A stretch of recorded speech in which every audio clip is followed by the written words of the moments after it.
Hi guys, welcome back to the channel. This is Shipra Mishra and welcome back to Shipra Mishra. आज हम लोग discuss करने वाले हैं लिटरेचर के कुछ क्वेश्चंस जो कि सीबीएसई ने पुट किए हैं. आप लोग रेपिटेटिवली मुझसे पूछ रहे थे मैम ये प्रैक्टिस क्वेश्चंस करवा दीजिए. और अभी सीबीएसई ने एक बहुत ही अच्छा गुगली फेंकी और वो हमसे एक्सपेक्ट कर रहे हैं कि हम लोग ये वाले भी करके जाएं. तो चलिए एक बार देख लेते हैं. यहाँ पे मैं इसकी शुरुआत जो है वो कर रही हूँ लिटरेचर से. हमने यहाँ पे क्या किया है, लिटरेचर से हम इसकी शुरुआत कर रहे हैं. I just try to expand it, try to shift a little. Yeah so I think now आप इसको पढ़ पाओगे. हम लोग लिटरेचर से शुरुआत करें और आप लोग भी ओपन कर सकते हैं इसको. आपको सीबीएसई की साइट पे यही नहीं और भी बहुत सारे जो चैप्टर्स की आप देख लीजिए, और भी बहुत सारे सब्जेक्ट्स के और चैप्टर्स के अवेलेबल हो जाएंगे. आप वहाँ पे भी जाके चेकआउट कर सकते हैं. चलिए फिर किस बात की देरी है, जल्दी से शुरू करते हैं. मैंने अपने पास में सीबीएसई का जो आंसर की है इसके रिगार्ड में वो भी ले लिया है. तो अभी सीबीएसई ने जो आंसर की दिया हम उसके अकॉर्डिंग भी थोड़ा ध्यान रखेंगे. पहले क्वेश्चन पे आ जाते हैं. पहला क्वेश्चन, पहली बात तो आपको यहाँ पे ये चेक कर लेना है. ये देखिए, जैसे ये हमारा फिफ्थ क्वेश्चन है, read the extract given and answer the questions that follow. While I was wondering about it all, MML mounted his chairs and in the same grave, gentle tone which he had used to me, said, "My children, this is the last lesson I shall give you, and the order has come from Berlin to teach only German in the schools of Alsace and Lorraine. The new master comes tomorrow, and this is your last French lesson. I want you to be very attentive." What a thunderclap these words were to me. Oh, the wretches! That was what they had put up at the town hall. आपसे इससे पहला question जो है, question number 31, वो पूछा गया है, who are the riches France refer to in this extract. आप में से बहुत सारे बच्चे इस चीज को लेके डर रहे हैं, मैम बहुत खतरनाक लेवल आएगा, बहुत खतरनाक लेवल आएगा. एक बार ये चेक तो करो बच्चावाड़ी कि कैसा आपको यहाँ पे लेवल जो है वो दिया है, लाइक कैसा लेवल आपको दिया गया है. ये आपके क्वेश्चन है और ये क्वेश्चन में आप देखो कि और क्या आप एक्सपेक्ट कर रहे हो इनसे.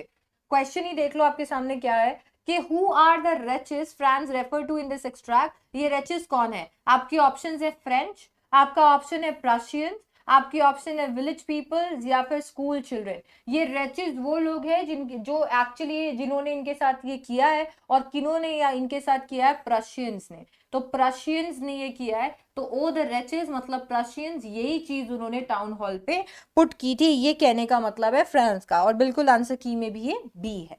आपको ये थोड़ा सा ख्याल रखना पड़ेगा. मैं एक एक ट्रायल कर रही हूँ. देखो यार, मेरे को भी ना, हाँ ये बहुत ही भयंकर ट्रायल कर लिया मैंने. मेरे को भी आता नहीं है ये, तो मैं अभी आपके साथ में ही कर रही हूँ. ये वाला भी करके देखिए क्या. ओ माय गॉड, ये भी किसी काम का नहीं है, यही करना पड़ेगा. Anyway, so that is question number 1. 31st question आ गया. आ जाते हैं फटाफट से क्वेश्चन नंबर 32 पे. क्वेश्चन नंबर 32 क्या बोलता है? Why does MML tell everyone to be attentive? MML सबको अटेंटिव होने के लिए क्यों बोलते हैं? आपके ऑप्शंस है, he wants to quiz them on the last lesson later in the day. He wants to inform them of his wish to retire as a teacher. He wants to tell them about the new language they will soon learn. He wants to teach them as much of their language as possible in that class. ये level के question हम लोग कब के कर चुके हैं और इसीलिए आपको घबराने की जरूरत नहीं है. प्रैक्टिस पेपर्स में आप देख लीजिए भाई, एमएमएल उनको अटेंटिव होने के लिए क्यों बोल रहे थे? एमएमएल उन्हें अटेंटिव होने के लिए इसलिए बोल रहे थे क्योंकि आज वो सब कुछ पढ़ा देने वाले थे. मतलब उनका खुद का ये था कि आज वो जितना हो सके उतना कंप्लीट करा देंगे. एंड दैट इज वाई उनके लास्ट डे पे वो सब कुछ उन्हें पढ़ाना चाहते थे उनके लैंग्वेज के बारे में. And that is the reason why उन्होंने बोला कि अब एकदम से अटेंटिव हो जाओ, so that you never miss anything. इसीलिए मेरे अकॉर्डिंग इसका डी होगा एंड बिल्कुल इसका आंसर डी है. Alright, next देख लीजिए. Next we have, what does the order from Berlin signify? ये जो बर्लिन से ऑर्डर आया था ये क्या सिग्निफाई करता है, इसकी क्या इंपॉर्टेंस है? The blending of two different cultures. क्या ये दो डिफरेंट कल्चर्स की ब्लेंडिंग के बारे में बात करता है? The imposition of one culture over another. एक कल्चर कैसे दूसरे कल्चर के ऊपर इम्पोज करता है, चीजें थोपता है, उसके बारे में बात करता है. पीसफुल को एग्जिस्टेंस ऑफ मल्टीपल कल्चर, किस तरीके से मल्टीपल कल्चर्स पीसफुली को एग्जिस्ट करते हैं, एक साथ रहते हैं, उसके बारे में बात करता है। या फिर the universal recognition of one culture as superior, कि या फिर ये बात करता है कि कैसे एक कल्चर को सुपीरियर मान लिया जाता है और दूसरे पे इम्पोज कर दिया जाता है। Question number 33। हाँ जी, तो बर्लिन का ऑर्डर क्या सिग्निफाई करता है? अब क्योंकि बर्लिन का जो ऑर्डर था उसके अंदर उन्होंने एक ही चीज थी जो बहुत अच्छे से क्लियर कर दी थी, और वो एक चीज ये थी कि फ्रेंच बंद हो जाएगी और आज से आप जर्मन पढ़ोगे। दैट मीन्स ये बर्लिन का जो ऑर्डर था ये बताता है कि कैसे आप अपनी अपनी लैंग्वेज को सुपीरियर मान के किसी और की लैंग्वेज को सप्रेस करते हो, कैसे आप अपनी लैंग्वेज को सुपीरियर मान के किसी और की लैंग्वेज को दबाते हो, कैसे आप अपने कल्चर को किसी और के कल्चर पे इंपोज कर देते हो, एंड दैट इज बी। इसीलिए बी इसका करेक्ट आंसर होगा। This line from the extract depicts France, ये जो लाइन है एक्सट्रैक्ट की, ये क्या डिपिक्ट करती है? फ्रांस। एंड आपका ये रहा नेक्स्ट पेज।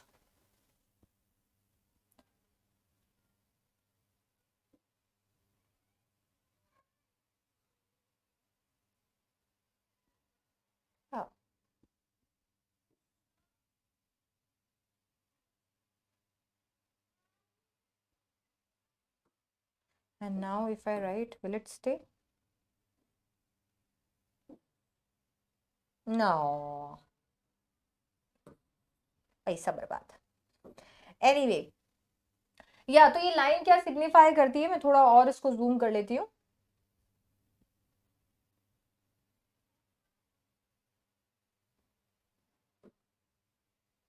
हाँ, लाइन है what a thunder clap these words were to me. ये जो लाइन है फ्रेंड्स की, ये क्या सिग्निफाई करती है? आपके ऑप्शंस है confusion about the new language का कंफ्यूजन दिखाती है, astonishment at a wasted opportunity, astonishment का मतलब होता है चौंकना, तो क्या ये चौंकना दिखाती है कि वेस्टेड अपॉर्चुनिटी के ऊपर, मतलब कोई एक चीज को उन्होंने कैसे छोड़ दिया और उस पर वो चौंक गए थे।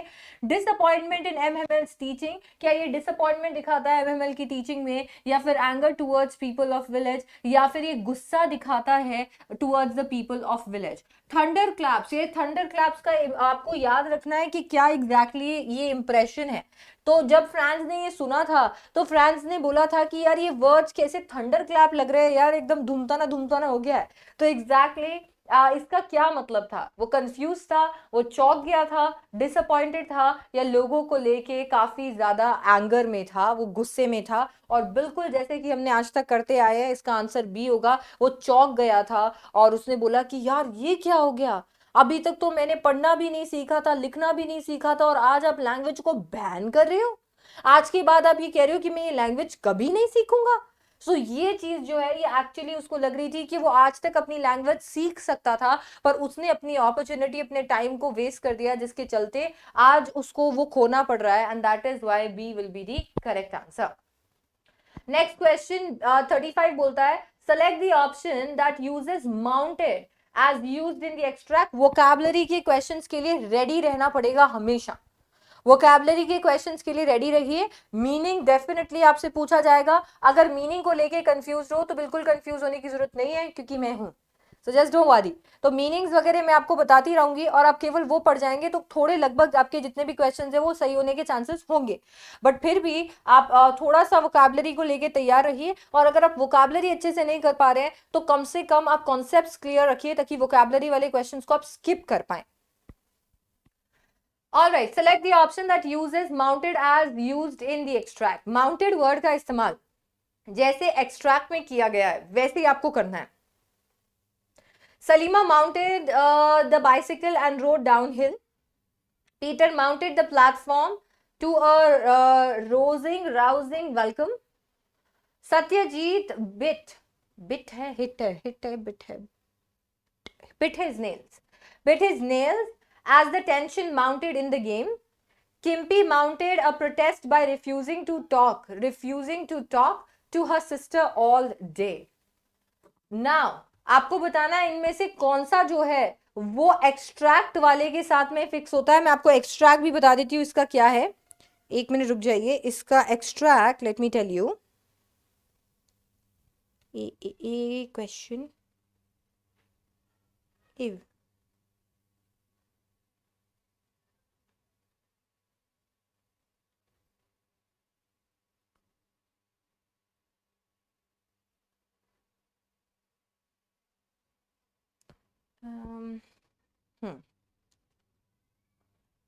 Yes, so I am sorry, पता नहीं क्या ही खुल गया था। आई वाज लाइक ये तो मैंने कुछ कराया ही नहीं अभी।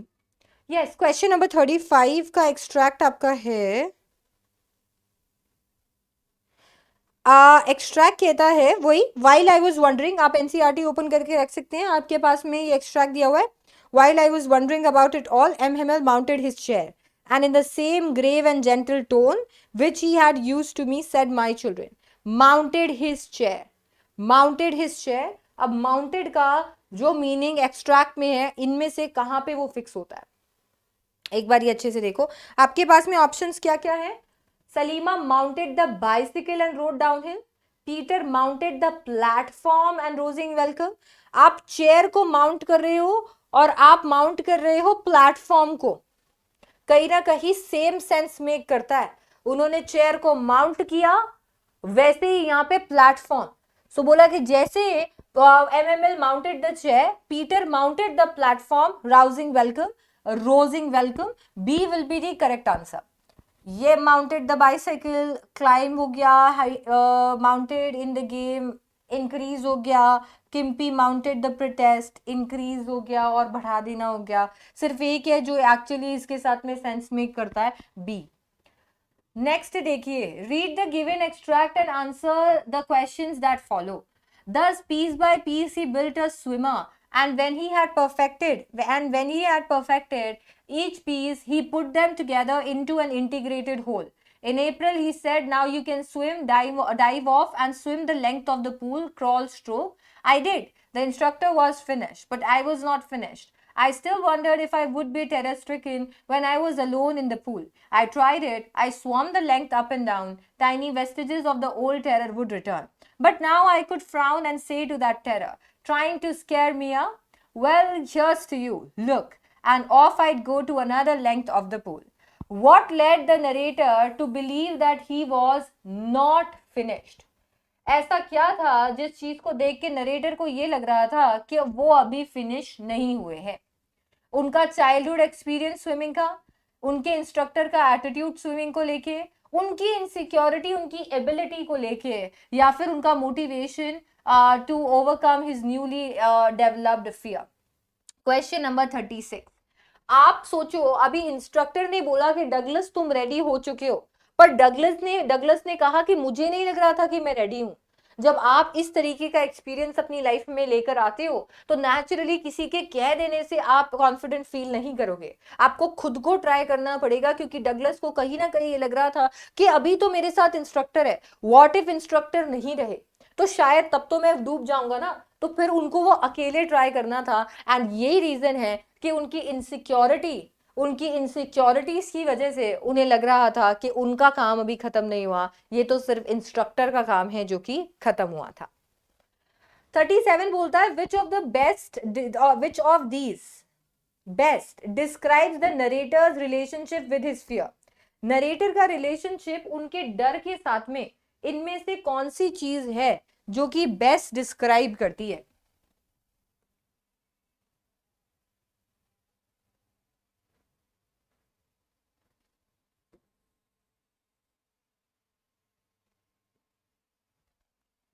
Yes, I think I can increase more. Yes, आपके ऑप्शंस है। तो नरेटर का जो रिलेशनशिप था फियर के साथ में, इनमें से कौन सी चीजें हैं, इनमें से कौन से वर्ड्स हैं जो अच्छे से डिस्क्राइब करते हैं? We have hostile, evasive, indifferent या फिर रिप्रेसिव।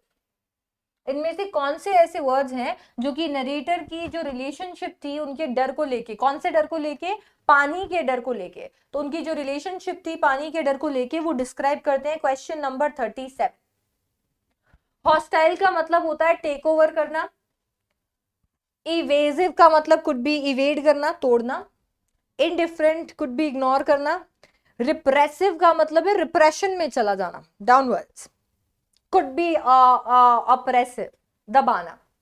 तो आई थिंक अगर उनकी रिलेशनशिप को देखा जाए तो काफी ज्यादा हॉस्टाइल थी यार, जबरदस्ती आकर बैठ ही गया था वो डर, तो जा ही नहीं जा रहा था। ये देखो मेरे साथ साथ में चलती है मेरी स्क्रीन, तो जा ही नहीं जा रहा था। इसके लिए hostile will be the correct answer. ऐसी चीज जो जबरदस्ती आ गई हो, जबरदस्ती किसी चीज का कंट्रोल ले लेना। Which of these best describes the contrast in the focus of the swimming instructor and the narrator when it came to swimming? Which of these best describes, इनमें से कौन सी चीजें हैं जो best describe करती है contrast को in the focus of the swimming instructor and the narrator when it came to swimming? While the former focused on the machines, the latter focused on creativity involved. While the former focused on physical, the latter was more focused on psychological. While the former focused on practical, the latter was more focused on theoretical. Or while the former focused on casual learning, the latter focused on learning how to do it competitively. अब देखो पहले तो कुछ चीजें. Question number 38. एक तो which of these best describes the contrast and focus of swimming instructor and narrator? जो पहले लिखा जाता है उसे हम former बोलते हैं, जो बाद में लिखा जाता है उसे हम latter कहते हैं. तो आपको बताना है फॉर्मर और लेटर, इन दोनों का रिलेशनशिप बताना है. Best describes the contrast. इन दोनों ने अपना अपना रोल प्ले किया, पर इन दोनों का रिलेशनशिप, इन दोनों का रोल कैसे अलग था when it came to swimming. पहले वाला बोलता है कि स्विमिंग इंस्ट्रक्टर मैकेनिक्स पे ध्यान दे रहा था, जबकि नरेटर क्रिएटिविटी पे ध्यान दे रहे थे. ऐसा तो कुछ नहीं हुआ था. बी बोलता है स्विमिंग इंस्ट्रक्टर फिजिकल एस्पेक्ट पे ध्यान दे रहे थे, जबकि ये जो है हमारे डगलस जो है ये साइकोलॉजिकल एस्पेक्ट पे ध्यान दे रहे थे. लग रहा है, रख लेते हैं. While the former focused on practical, ये प्रैक्टिकल पे ध्यान दे रहे थे, ये थियोरेटिकल पे ध्यान दे रहे थे. नहीं, किताबें थोड़ी पढ़ने लग गया था डगलस. वो ध्यान रह रहे थे कैजुअल लर्निंग पे कि ऐसे ही सिखाना है, जबकि डगलस जो है कंपेटिटिवली लर्न करना चाहता था, कोई जंग थोड़ी लड़नी थी उसको. एंड दैट इज वाई एक मोस्ट अप्रोप्रिएट हमारे पास बी है. देखिए, इंस्ट्रक्टर सिखा रहे थे उन्हें सिखाने के लिए. इंस्ट्रक्टर उन्हें सिखा रहे थे कि ठीक है भाई, तुमको ऐसे होल्ड करना है, ऐसे तुम्हें इनहेल करना है, एक्सहेल करना है, ऐसे किक करना है. इंस्ट्रक्टर उन्हें फिजिकल एडवाइसेस दिए जा रहे थे, जबकि लैटर डगलस को ये सब कुछ नहीं करना था. डगलस को दिमाग में जो फियर आ गया था उसे हटाना था. एंड दैट इज वाई दोनों का स्विमिंग को लेके गोल बड़ा ही डिफरेंट था, और डिफरेंस दिखाता है बी वाला point. So B shows the contrast between the two. Alright, so एक मिनट. हाँ, ऐसे भी तो होता है. नहीं, मेरे को यार ये इसे सीखना पड़ेगा. मैं छुट्टी में पहले तो ये सीखूंगी. इसको चलाया नहीं ना, तो इसके समझ में नहीं आता मेरे को. चलो चलो, रुको मैं ट्राई करती हूँ.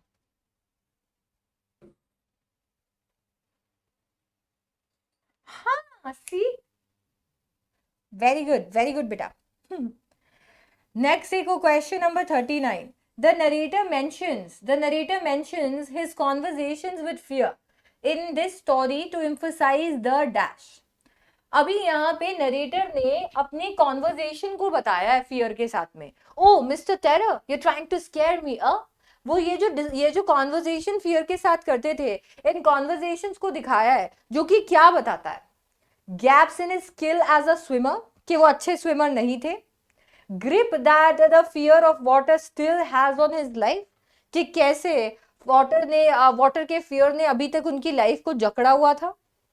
Improvement in his assurance as a swimmer, कि वो एज अ स्विमर कितना इंप्रूव कर रहे थे, क्योंकि जब वो अश्योरेंस देते थे कि अरे डराने की कोशिश कर रहे हो क्या. ease with which he forgot about his fear of swimming, या वो आसानी जिससे वो भूल जाएंगे कि कितना ज्यादा वो डरा करते थे स्विमिंग से या फिर पानी से. अब अगर हम ये देखें तो जब आप वो स्विम करते थे, जब उनका इंस्ट्रक्टर तो करा गया था, अब वो खुद ट्राई कर रहे थे, और जब भी फियर आ रहा था तो वो फियर को फेस कर रहे थे. वो बोल रहे थे, ओए मिस्टर फियर, टेरर, डराने की कोशिश कर रहे हो क्या? ये डराने की कोशिश करना is nothing but his assurance as a swimmer, कि वो कितना इंप्रूव कर रहे थे, कि अब वो डरते नहीं थे इससे, अब वो डरते नहीं थे, अब उसका सामना कर रहे थे. स्किल्स एज अ स्विमर सही ऑप्शन नहीं रहेगा. अच्छा, फियर ऑफ वाटर जो अभी भी उनकी लाइफ में, ये दिखा देगा कि उन्होंने ओवरकम नहीं किया है। और ईज जिससे वो भूल गए थे, ये भी सही नहीं रहेगा क्योंकि इजी नहीं था उनके लिए। सो जो चीजें एक्चुअली हम लोग को लगती है कभी कभी कि नहीं ये तो बहुत अच्छा है और ये तो सही में बहुत अच्छा पॉइंट है, वो ऐसा होता नहीं है। कभी कभी एक्चुअली आपको देखना पड़ता है उसके कि सच में उसका इमोशन उसके पीछे क्या है, तभी हम लोग बेटर समझ पाते हैं। Question number 40, the swimming instructor help the narrator to regain his strength, prosperity, innocence, confidence. Oh my god, this is something that we read somewhere. बिना देखे ही क्वेश्चन नंबर 40 का तो कॉन्फिडेंस कर दो, ये तो हमने कहीं पढ़ा हुआ है, सीधा सीधा वैसे ही आ गया है। ऑल राइट, नेक्स्ट देखो, read the extract, I am sorry, yes, how does it look,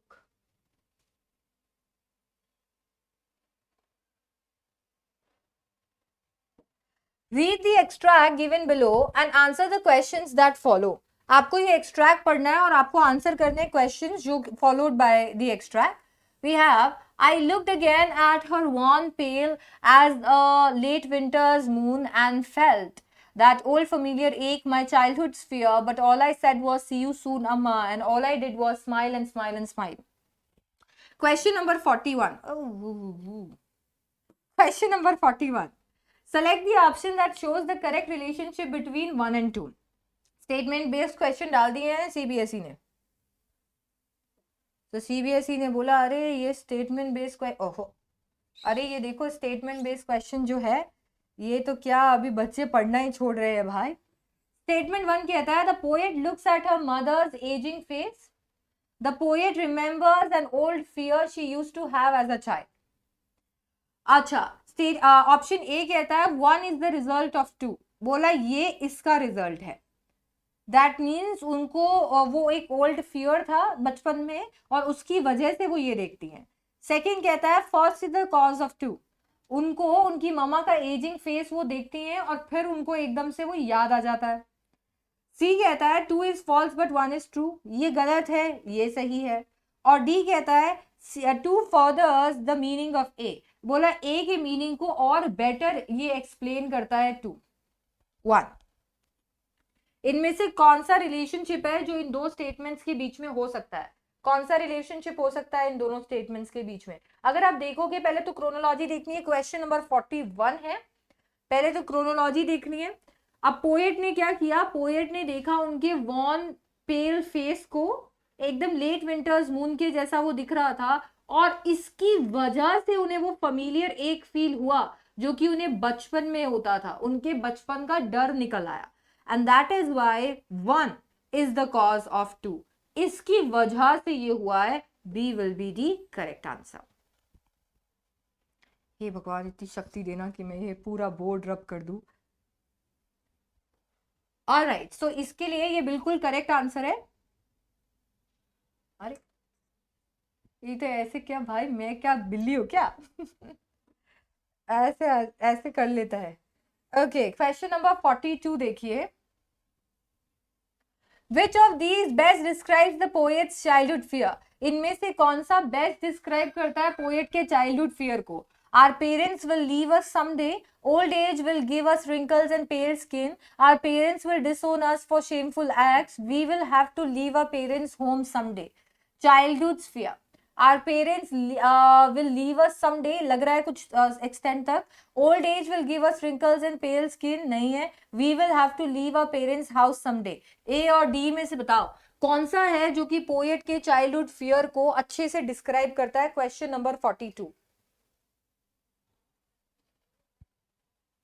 भाई we will have to leave our parents house someday, ये बचपन में क्यों डर रहेगा? बचपन का डर तो ये होगा ना कि हम हमारे पेरेंट्स से कभी तो अलग हो जाएंगे, कि हमारे पेरेंट्स जो है वो कभी हमें छोड़ के चले जाएंगे। ये ज्यादा बेटर डिस्क्राइब करेगा, बचपन के डर को ज्यादा बेटर डिस्क्राइब करेगा जब हम ये बोलेंगे कि हमारे पेरेंट्स कभी हमें छोड़ के चले जाएंगे।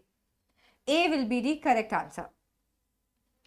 What is the poet trying to do in the last line of the extract? Last line में एक्सट्रैक्ट के पोएट क्या करना चाहती है? और लास्ट लाइन में आपको बता देती हूँ, लास्ट लाइन के अंदर है All I said was see you soon amma and all I did was smile and smile and smile. ये लाइन में वो क्या बताती है?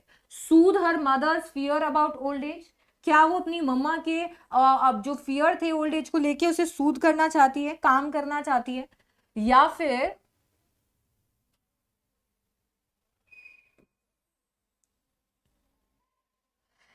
वो क्या करना चाहती है? Hide her own fear about her mother growing old. खुद के डर को छुपाना चाहती है.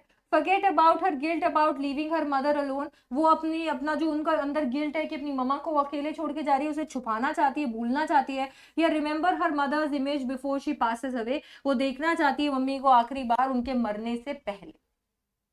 पोएट क्या करना चाहती है आखिरी लाइन में? ऑल आई डिड वॉज नहीं, all I said was see you soon अम्मा and all I did was smile and smile and smile. और अगर सिर्फ आखिरी लाइन देखिए that is smile and smile and smile. उसमें पोएट क्या करना चाहती है? इंटरप्रिटेशन बेस्ड क्वेश्चन है और क्वेश्चन नंबर है 43. आपको इसका इंटरप्रिटेशन बताया है, बिल्कुल करेक्ट होगा. खुद के फियर्स को छुपाना चाहती है, अपने अंदर वो हॉलो स्माइल वो दे रही है क्योंकि वो खुद बहुत डरी हुई है. तो अपने अंदर के जो फियर्स हैं उन फियर्स को छुपाना चाहती है ताकि उनकी मम्मा वो ना देख ले और वो सैड ना हो जाए. इसी के लिए वो एक हॉलो स्माइल दे देती है, एक ऑप्टिमिस्टिक और एक चीयरफुल फेयरवेल उन्हें दे देती है ताकि मम्मा को कम से कम ये ना लगे कि उनकी जो बच्ची है वो सैड है. Which of these is true about poet's childhood fear? Poet के चाइल्डहुड फियर के लिए इनमें से कौन सी चीज जो है वो ट्रू है? It has resurfaced and is painful to experience. It has been revealed to her mother and shared openly. It has been forgotten and is a bittersweet memory now. It has emerged as a new information and a strange experience. अभी यहाँ पे इनमें से कौन सा है जो कि पोएट के फियर के बारे में एकदम सही है? बिल्कुल सही है कि वापस आ चुका है और काफी पेनफुल है एक्सपीरियंस करना. वो बचपन का फियर वापस उन्हें रियलाइज हो रहा है और जब वो रियलाइज करिए इट्स एक्चुअली वेरी पेनफुल क्योंकि वो सेम प्रोसेस से पोएट नहीं जाना चाहती है, नहीं गुजरना चाहती है. कौन अपने मॉम डैड के बारे में ये सोचना चाहता है कि वो एक दिन हमें छोड़कर चली जाएंगे? Question number 45. The above extract shows a contrast between which two aspects? ऊपर दिया गया एक्सट्रैक्ट कॉन्ट्रास्ट शो करता है कौन से दो एस्पेक्ट्स में? How poet feels and what poet says. How old poet is and how old her mother is. How poet's mother looks and how the moon looks. Or how the poet sees things and how the poet's mother sees them. Question number 45. Question number 45 बोल रहा है कि इस paragraph के अंदर जो contrast है वो कॉन्ट्रास्ट किसके बीच में है? Question number 45. अच्छा, how the poet sees things and how her mother sees them का तो कोई लेना देना ही नहीं है. कैसे उनकी मम्मा दिखती है और कैसा मून दिखता है. बहुत सारे बच्चे सोचेंगे, ओवर थिंक करेंगे, अरे मेटाफर है ना इसमें, यही कॉन्ट्रास्ट होगा. अरे पूरा पैराग्राफ मून के बारे में थोड़ी है. how old the poet is and how old her mother is. नहीं, इनफैक्ट ये कि वो अपने अंदर कितना ज्यादा डर महसूस करती है, पेन महसूस करती है, पर बताती कुछ नहीं है, स्माइल करती है और हॉलो स्माइल से अपनी मम्मा को बाय बाय करती है. And that is why A will be the correct answer कि उनके अंदर फियर तो बहुत होता है अपनी मम्मा को लेके बट वो उसे शो नहीं करती है. सो वो हो गया हमारा ए. Read the given extract and answer the questions that follow. Extract को read कीजिए और questions को answer कीजिए. She had the bottle and some cotton in her hand. But how shall I do it? She asked. Simply saturate the cotton and hold it near his nostrils. Sadao replied without delaying for one moment the intricate detail of his work. When he breathes badly, move it away a little. She crouched close to the sleeping face of the young American. It was a piteously thin face, she thought, and the lips were twisted. The man was suffering, whether he knew it or not. Watching him, she wondered if the stories they heard sometimes of the suffering of the prisoners were true. They came like the flickers of rumor, told by word of mouth and always contradicted. The newspapers, the reports were always that wherever the Japanese armies went, the people received them gladly with cries of joy at their liberation. Question number 46 says, in the given extract, Hana experiences a bit of dash for the young American. Hana थोड़ा सा क्या experience करती है young American के लिए? Compassion, क्या वो compassion experience करती है?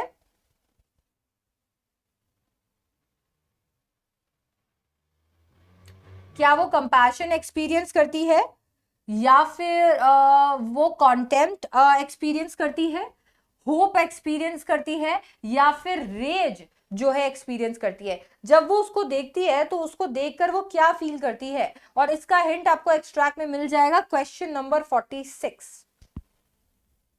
एक्सट्रैक्ट में हिंट मिल जाएगा, ये रहा एक्सट्रैक्ट का हिंट, यहां पे आप देखना, ये रहा। बोला ऐसा उसका फेस था, ये इंसान चाहे जाने या नहीं जाने, ही वॉज सफरिंग। एक कंपैशन था, एक कंपैशन था हाना की नजरों में जब उसने उसकी शक्ल को देखा। बोला यार उस पर दया आ गई कि यार ये कितना ज्यादा सफर कर रहा है, इस इंसान को पता भी नहीं हो तो भी ये सफर कर रहा है, और इसको लिटरली आइडिया नहीं है कि सच में सफर कर रहा है। तो वो जो दया थी वो कहीं ना कहीं दिखती है, और वो कहीं ना कहीं कहाँ दिखती है? वो हाना की फीलिंग्स में दिखती है टुवर्ड्स द प्रिजनर, कि वो प्रिजनर के लिए उस वक्त क्या फील करती है।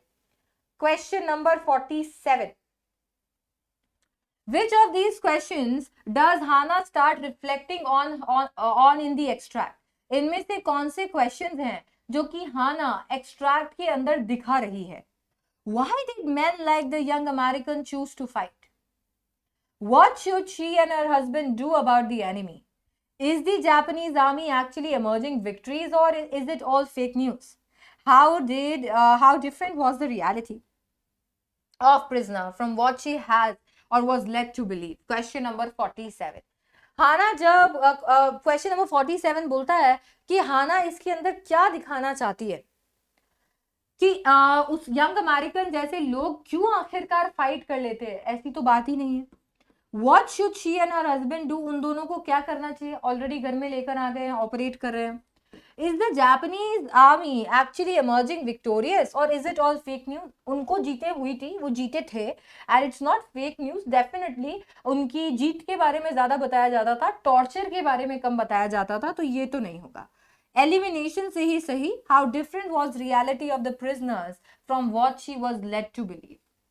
वो ये देखना चाहती है, यहाँ पे ये बताती है कि सच में प्रिजनर्स के साथ में क्या वैसा ट्रीटमेंट होता है जैसा माउथ ऑफ फ्लिकर से, आई एम सॉरी, जैसा माउथ ऑफ फ्लिकर से, हाँ पीछे ही है ना शायद इसका, हाँ, जैसा स्टोरीज में हम लोगों ने सुना है। तो जैसे हम लोगों ने ये जो रूमर जो है, वर्ड ऑफ माउथ है, flickers of mouth, I am so sorry, I merge them both, flickers of rumour है या वर्ड ऑफ माउथ है, जैसा हमने सुना है, क्या सच में प्रिजनर्स को वैसा ट्रीट किया भी जाता है या नहीं? So D will be the correct answer.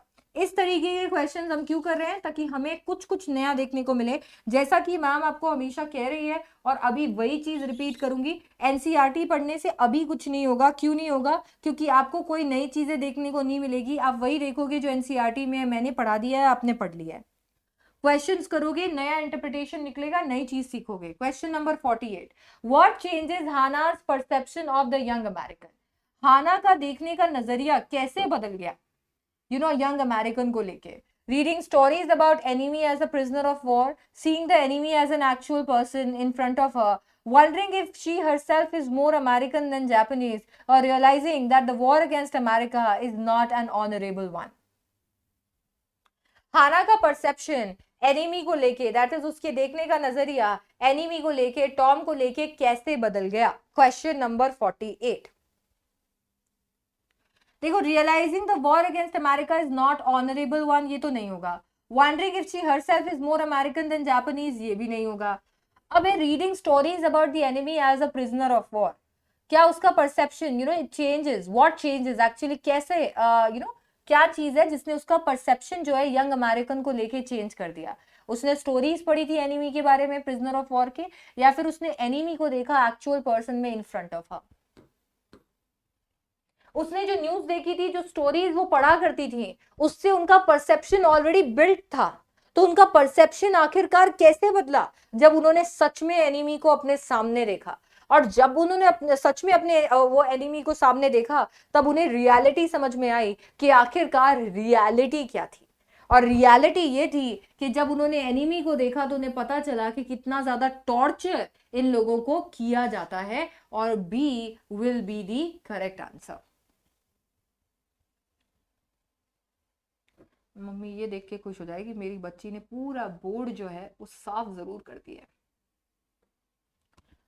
How do Hannah and Sadao react to the situation of the wounded man? Hannah और सदाव ने कैसे रिएक्ट किया था वुंडेड मैन की सिचुएशन पे? Hannah is confused about it but Sadao is confident about it. Hannah is suspicious about it but Sadao is accepting it. Hannah is disturbed by it, Sadav is disappointed by it. Hannah is disgusted by it, and Sadav is conflicted about it. Question number 49, इस तरीके का question हमने किया है, मैंने आपको ये question कराया है, बस उसके अंदर थोड़ा सा डिफरेंस था ऑप्शंस में। Disgusted by it and conflicted by it में तो ये दोनों ही गलत हो जाएंगे। Disturbed by it, disappointed by it, दोनों गलत हो जाएंगे। क्या हाना सस्पिशियस थी उसको लेके पर सदाव उसे एक्सेप्ट कर चुका था, या फिर हाना कंफ्यूज थी उसको लेके और सदाव कॉन्फिडेंट था उसको लेके?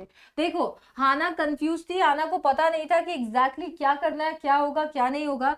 सदाव को पता था, और ये भी पता है कैसे पता चलता है, क्योंकि सदाव एक्चुअली जनरल के पास जाता है और सारी बात बता देता है। अगर सदाव को ये नहीं लगता कि वो बच जाएगा irrespective of harbouring an enemy, तो वो ऐसा करता ही क्यों? सदाव को पता था कि वो जनरल पे एक चीज होल्ड करता है और जनरल बिल्कुल उसकी बात मानेगा। देयर वाज अ रीजन उसे ट्रूप्स के साथ नहीं भेजा गया था, एंड वो उसी का इस्तेमाल कर रहा था। वो बिल्कुल इस पूरी वुंडेड मैन की सिचुएशन को लेके काफी कॉन्फिडेंट था। ऑल राइट, नेक्स्ट देखो।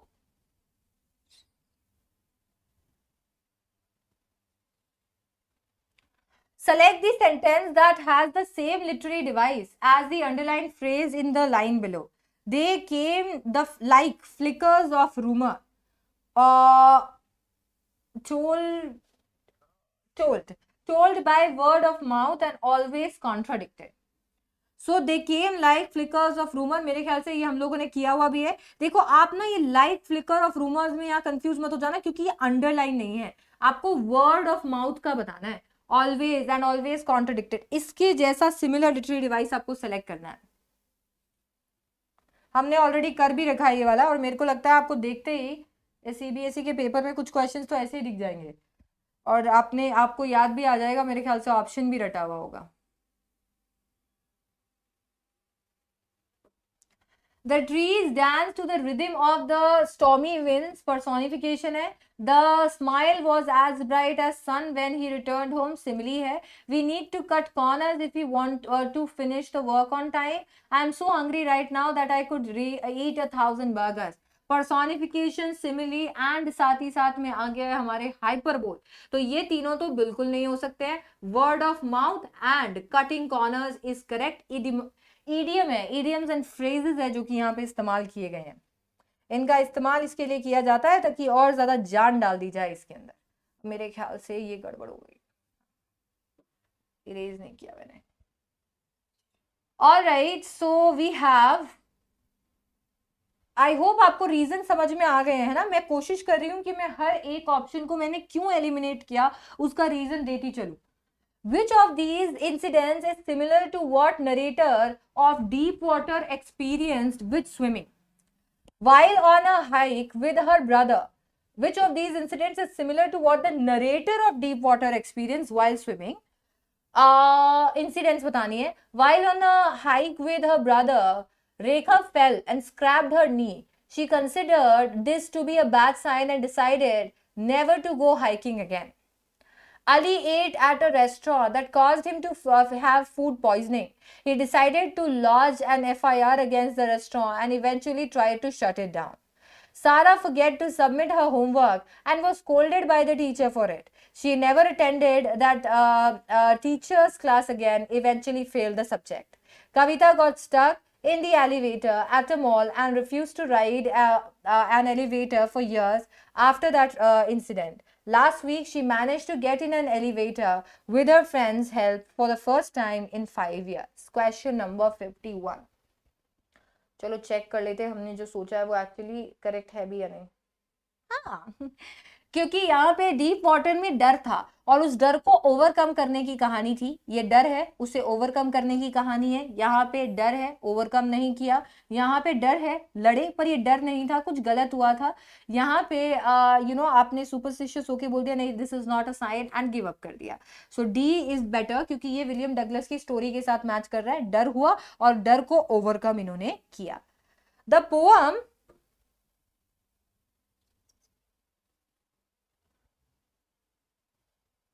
My Mother at 66, yeah, can be best described as the poet's resentment of her situation, realization of a difficult truth, reflection of her own identity, or commitment to look after someone. Poem जो है my mother eight 66, ये actually poet का क्या मतलब इससे relation है, क्या दिखाता है ये? रिजेंटमेंट ऑफ हर सिचुएशन, मना करना नहीं। Reflection of her own identity, मैं भी ऐसी बूढ़ी हो जाऊंगी नहीं। Commitment to look after someone, क्योंकि उन्होंने किया ही नहीं था। Realisation of difficult truth which is death. Alright, question number 53 पे आ जाइए। 60 क्वेश्चन है इसके अंदर और लिटरेचर के 30 क्वेश्चन हैं और ये 30 क्वेश्चन मैं भी आपको करवा दूंगी। तो इससे क्या होगा, कम से कम आप लिटरेचर के लिए तो आप रेडी हो जाओगे और फिर नेक्स्ट में हम लोग राइटिंग कर लेंगे, फिर रीडिंग कर लेंगे। सो ऐसे मेरे को जैसे जैसे टाइम मिलता जाएगा I cover this and yes that will be before third. Select the option that shows the correct relationship between 1 and 2 in Lost Spring. देखो सीबीएसई कितना मतलब ना तो सिर्फ आपको ओएमआर में आपका नाम लिख के दे रहा है, चैप्टर का नाम भी लिख के दे रहा है। Bangle makers are not able to escape the web of poverty. Statement 2 बोलता है Bangle makers lose their vision in their youth due to bad working condition. A बोलता है first is false, second is true. ये तो नहीं होगा।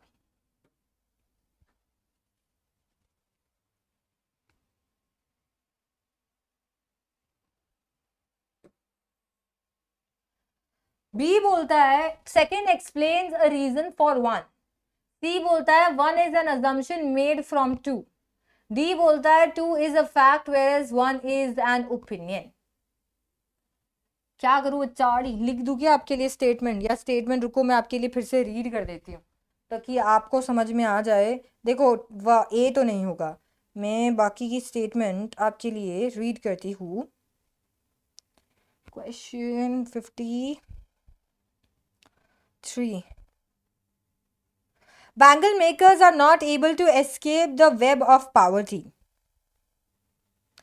Bangle makers lose their vision in their youth due to bad working condition. Second explains reason for one. Okay. C कहता है one is an assumption made from two. Second is fact और one is opinion. Question number 53, मेरे इसमें तो D होना चाहिए, एक बार answer की चेक कर लेते हैं। क्वेश्चन नंबर 53 बी है यार इसका। Explains the reason for this. B B B B second explains a reason for one, a reason for one. Second बोलता है bangle makers lose their vision in their youth due to bad working condition. Bangle makers are not able to escape the web of poverty. वो मतलब bad working condition की वजह से अपनी आंखें खो देते हैं, कुछ और काम कर नहीं पाते और इसके लिए ही वेब ऑफ पॉवर्टी से निकल नहीं पाते। आई थिंक सीबीएसई ने ये अजम्पशन लेके और बी करा है। हाउएवर मुझे ये डी लग रहा है, बट ठीक है मेरी कौन सुनेगा। ये भी होना चाहिए, ये इसके लिए भी होना चाहिए क्योंकि मेरे ख्याल से इनका अजम्पशन ये है कि ये लोग अपनी आईसाइट खो देते हैं। अब आईसाइट खो देंगे तो कहीं काम नहीं कर पाएंगे, अब कहीं काम नहीं कर पाएंगे तो नेचुरली फिर गरीब ही रह जाएंगे, तो उसी में घूमते रहेंगे घूमते रहेंगे। दैट इज़ वाई मुझे डी इसके लिए लग रहा था क्योंकि ये जो है ये सेकंड वाला जो था bangle makers lose their vision in their youth due to bad working condition, ये एक्चुअली एक फैक्ट है and they are not able to escape the web of poverty somewhere fact है, बट ठीक है मेरे को मोस्ट रीजनेबल वही लगा था। बी ज़्यादा बेटर है, I am really sorry, B is the correct answer. और इसका रीजन मैंने आपको बता दिया सीबीएसई ने क्या सोचा है। अब देखो अगर आपको रीजन पता चल गया इंटरप्रिटेशन याद रख लेना, जरूरी नहीं है सेम क्वेश्चन आ जाए, पर ये जरूर है कि हो सकता है ऐसे क्वेश्चन में ये ऑप्शन कहीं तो आ जाए। Given below are 4 characteristics of autobiographical stories. Which of these cannot be applied to the text Deepwater? Events are centered on a lesson learned by the writer. Events are focused more on facts than on emotions. Events are written from a first person perspective, or events are arranged from childhood to adulthood, which cannot be applied. Cannot be applied. इनमें से कौन से characteristic, मतलब इन्होंने हमारे लिए एक जो ऑटोबायोग्राफी लिखी है, इनमें से कौन से हैं जो कि इस पे नहीं हो सकते, कौन सी ऐसे ऐसे ऑप्शंस हैं जो कि जिसका पार्ट या जो इनकी ऑटोबायोग्राफी में नहीं है. Question number 54.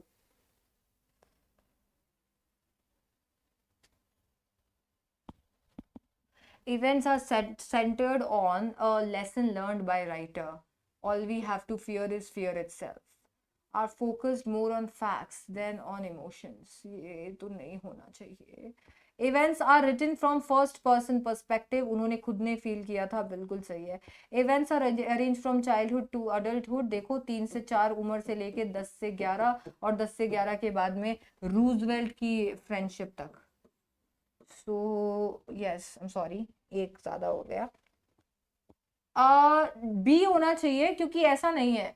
फैक्ट्स के बाद में इमोशंस भी है जो कि यहाँ पे एक्सप्रेस किए गए हैं. और कैसे हमें ये पता चलता है? क्योंकि उन्होंने एक एक चीज हमें बताई है कि वो कैसा फील कर रहे थे, कि वो टेरर उन्हें कैसे जकड़ रहा था, कि कैसे उन्हें नींद नहीं आ रही थी, वो खाना नहीं खा पा रहे थे. तो आई थिंक बी ज्यादा अप्रोप्रिएट होगा. ये जो है इनके ऑटोबायोग्राफी का कैरेक्टर स्केच या कैरेक्टरिस्टिक नहीं है.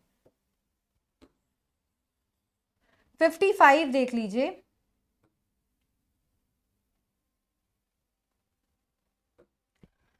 In the story, The Third Level, the narrator says the above lines because he found a letter that night among my oldest first day covers, I found one that shouldn't have been there. He was not happy to discover, had been written by his grandfather. His grandfather had never told him about, wasn't part of his grandfather's original collection. उसे एक ऐसा letter मिल गया जो कि actually वहां पर नहीं था, ओरिजिनल कलेक्शन में नहीं था. ओहो, गिर जाता अभी तो. D is the correct answer. ये वहां पे नहीं था उनके फर्स्ट डे कवर्स में, और एकदम से उन्हें वहां पे वो देखने को मिल गया, एंड दैट इज व्हाई उन्होंने उसे खोल के भी देखा. Which of these is not a theme of the poem Keeping Quiet? An importance of being content with our lives, the importance of reflecting our own lives silently, importance of being earnest in all our pursuit, or importance of a sense of brotherhood among humans? Which is not the theme.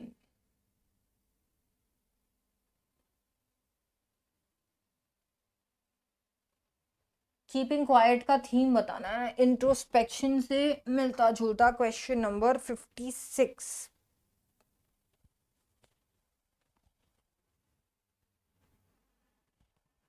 Content our life satisfied, importance of reflecting on our life silently,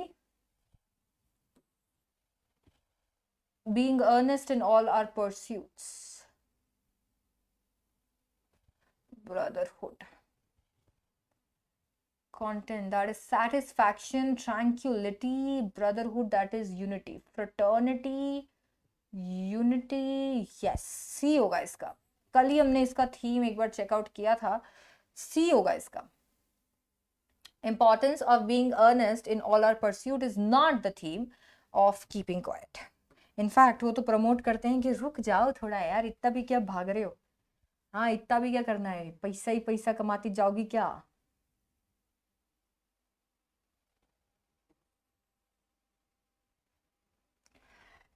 In the story, anyway, what is the main dilemma that Hannah and Sadao face? To abandon the American as a patriot or save him as a humanist?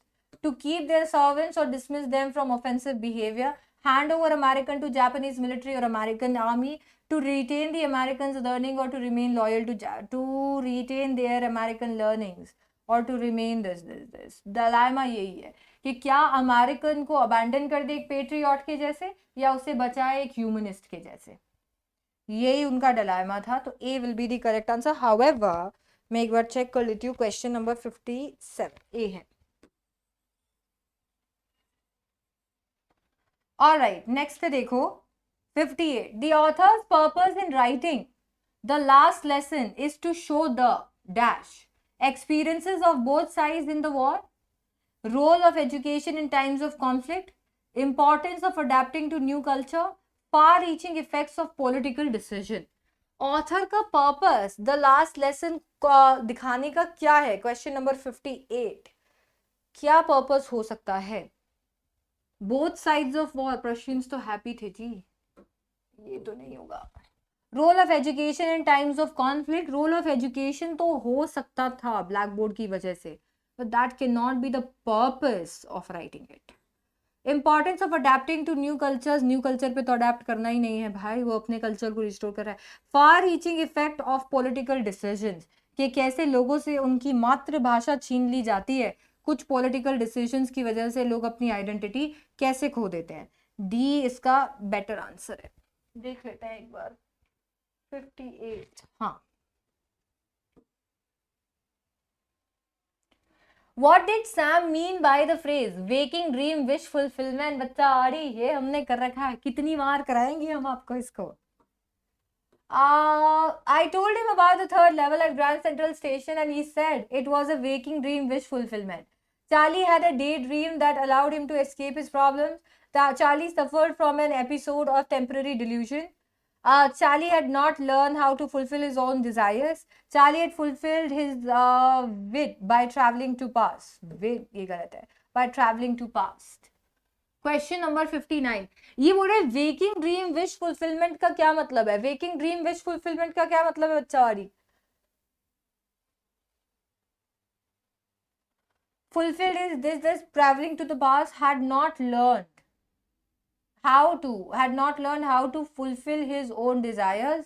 Charlie had suffered from an episode of temporary delusion. Waking dream wish fulfillment नहीं होगा ना। Charlie had a daydream, खुली आंखों से सपने देखना, to escape his problems, ए होगा। वो कुछ करना चाहता था और वो उसको खुली आंखों से दिखे जा रहा था भाई, डे ड्रीमिंग कर रहा था, सपने बुन रहा था, तो A will be the correct answer. यही तो देखा हमने वेकिंग ड्रीम विश फुलफिलमेंट का। In an elementary school classroom in a slum, what is ironic about the wall hangings and the donations in the classroom? The world represented in these objects does not reflect the world that the children live in. The articles in the classroom are irrelevant to what children are learning in class. मेरे ख्याल से हमने कर रखा है। The decorations will help improve otherwise gloomy atmosphere of the classroom. Question number 60. Or the article make the slum children ambitious and plan for a brighter future.